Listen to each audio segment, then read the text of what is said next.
Hey guys, Mr. Marcus here, and as you can see, we're back with some Southampton Master League, and in today's episode we have 3 matches for you, all from the Barclays Premier League. First game is against Tottenham Hotspur, second game is against Leicester City, and the third game is against Hull City, and at the end of the episode we actually go into the January transfer window. But as you see here, we changed up our formation a little bit. Instead of playing a 4-2-3-1 straight up with 2 defensive midfielders, we made James Ward-Prowse into a centre midfielder. Just try and sort of change up a bit, considering that Schneiderlin and Wanyama were both red carded in the match against Man City in the last episode. So with that logic, of course, we're going up against Tottenham Hotspur, whose manager is Petev, and I don't know who that is, but must mean that Mauricio Pochettino got sacked, because I actually do have changed it to Pochettino, so I don't know what's going on there. But like to Tottenham have like Adebayor and Eriksson and Veriana and Blazikowski, and they're playing 3 at the back of Fazio, Moreau and Kabul, which is probably quite a bad idea. We've got Hugo Reis in goal, which is quite good considering Hugo Reis is one of the better goalkeepers in the actual game. But in this episode, we score a lot of goals. It's absolutely great. But this match in particular, it was quite a difficult match. It's probably the hardest of the matches in this episode, actually, because they're a higher rated team in Tottenham. So of course Tottenham playing at home, supposedly at White Hart Lane, again with inverted commas, because White Hart Lane is not in the game, and there's hardly any licensed stadiums. It's just a pain. Come on, Konami, come on. But in the basically they kicked off as expected, and they passed the ball about for a bit until they eventually gave it straight to Tadic. And in the 28th minute of the match, James Ward-Prowse on the ball, runs past Viriana, gives the ball straight to Johan Belhanda. Belhanda gives it to Pella. Pella just turns around the corner and then just finesse shots it into the bottom corner from the edge of the box, like an absolute animal that he is, and pops it in for what must be like his 5th or 6th goal of the season, considering he's not played that much.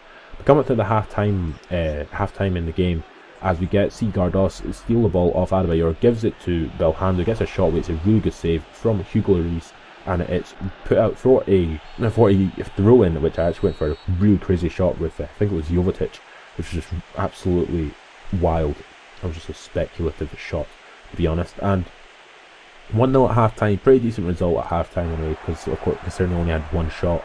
But into the 48th minute of the match, there's James Ward-Prowse on the ball, gets the ball, and look at that for another goddamn fantastic finish from James Ward-Prowse. If he's not the future captain of Southampton, I'm going to be really pissed off, because he's an absolute animal.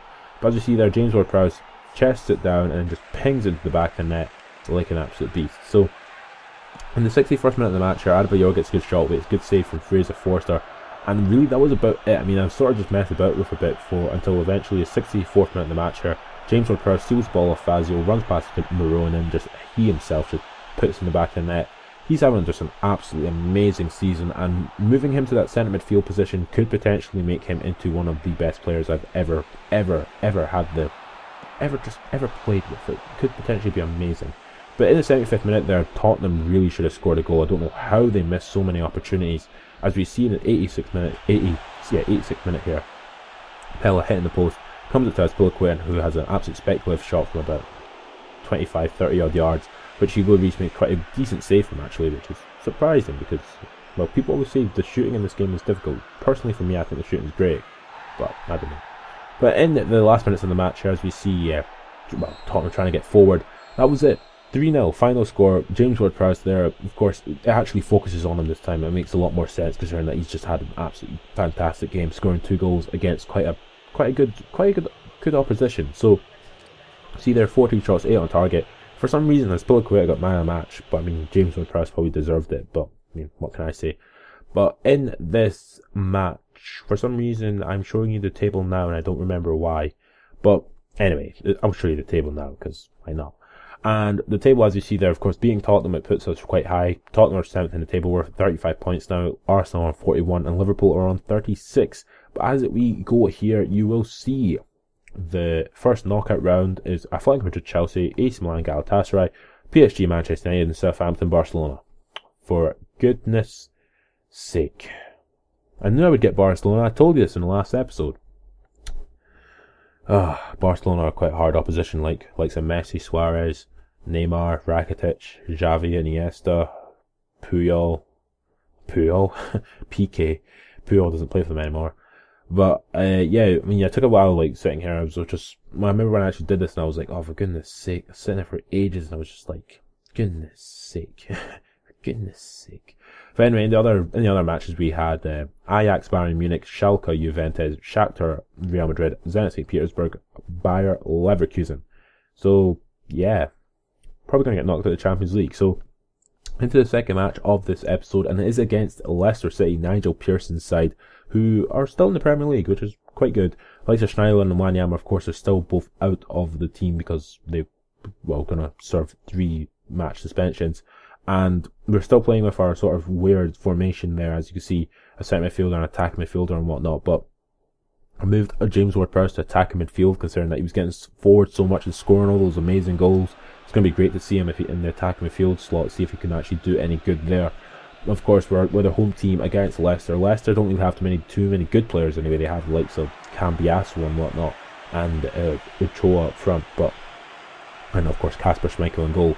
But again, they're one of those teams which I always have a little bit of a trouble against, because of the fact that they can sometimes score quite good goals against you, and you just don't feel good with them scoring goals against you, which are good, because, you know, we don't really want that. But anyway, Jovetic, of course, again, rolling the ball. He just loves to roll that ball, because he's always the guy who kicks off now, because Pella doesn't really play that much for the team. And of course, we kicked off, and it's Poliqueta down the left hand side is usually how I start my matches. Then in the 22nd minute of the match here, James Ward-Prowse on the ball gets an absolute great shot away. It's a great save from Kasper Schmeichel, and they clear it away, really, basically. And that was, I mean, a lot of this match was a lot of stuff like that, with a lot of opportunities. We've seen Nathaniel Klein on the ball here, gets a shot away, and it's not a good shot, but unfortunately for me, it's just wide off the post. I come up all the way up to the 45th minute of the, or 47th minute of the match, up to the half-time result, which is 0-0, which is really goddamn bad. As you see there, we've had 5 shots clear on target, and they had 1 shot. Come up to the 71st minute of the match. So with about 19 minutes remaining, Pella had been brought on. Jovetic gets a shot away here. It's not a good save from Kasper Schmeichel. Comes out to Jay Rodriguez, who runs past a couple of players, ends up getting past Danny Simpson, ends up getting past Danny Simpson again, and gets a shot away. And it comes out to Graziano Pella, who basically went from being like quite close to the goal, being quite far away, but he himself just runs past a couple of players, eventually gets past Cambiasso, passes the ball back to James Ward-Prowse, who ends up coming with a sliding tackle finish, and pings it right into the top corner off the crossbar to make it 3 goals in 2 games. My God, he's on form. If he's not on form, I don't know what he is. But in the 76th minute of the match, about 10 minutes later, or about 5 minutes later, Klein crosses it in for Jovetic to head it past Kasper Schmeichel to make it 2-0 to us, and that is what it's all about. Scoring goals in quick succession to take the opportunity of the momentum that you get.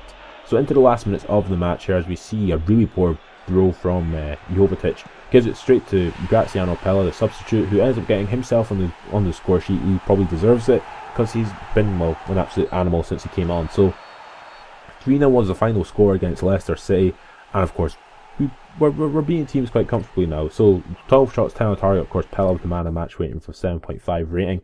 And again, we go into the last match of this episode, and it is against Hull City. Now, Hull City, of course, one of those teams which I don't have any trouble against, because Hull City are not that good at all. So Hull City didn't really make much changes in terms of anything really, because it's come out to the January transfer window, and in this game, for whatever reason, there's like a week where nothing happens.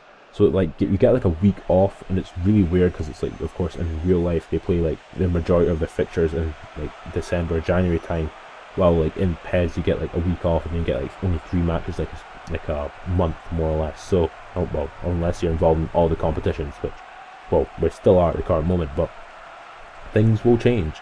Things always goddamn change. But again, we're away from home this time against Hull City. Of course, Hull City, like I said, they don't really pose threats to me, to be honest. I personally think I could probably cope with them quite well. And they kicked off and passed the ball about for a bit. I mean, didn't really do much till we didn't do much till the 10th minute of the match, when James Ward-Prowse just pings it just over the crossbar. And in the 30th minute of the match here, Nathaniel Klein takes out Abel Hernandez. Really good defending from him, and for whatever reason I decide to pass the ball out, gives it straight to James Ward-Prowse. Ward-Prowse plays it to Belhanda. Belhanda just waits for Campbell to make his run down this right hand side, takes it inside, crosses it in to Jovetic, who tries to get up for the header, can't get up to the header, gets the ball eventually. James Ward-Prowse gets it back from Gaston Ramirez, does a Ronaldo chop, and pings it at the near post, but unfortunately for me, it's just wide of the near post. It was a really good opportunity to try and score like a different sort of goal, like near post instead of far post. If I shot far post, I would have probably scored. But as we saw there, like from the stats, we are dominating quite a lot, and as we see there, Jay Rodriguez, who was captain for today, ends up hitting the post, and then about 5 or 6 minutes later we get a corner kick which comes out to Jovetic. Jovetic ends up just taking it down. It was quite a good corner kick, and it was a really good like control from Jovetic. Takes it down and just pings it back to the net to make it 1-0 to us, and it's just great. But about 7 or 8 minutes later, after that, Gardos gets red carded for that challenge, which is fine because I was on a yellow card already, and I just went absolutely mental for whatever reason. And then from that, we actually won 1-0, which is really fortunate because when you go down to 10 men, it always makes it a little bit more difficult for you. But Hull, like I said, would not pose a threat, and they didn't really. 2 shots, 0 on target. That was really how it ended.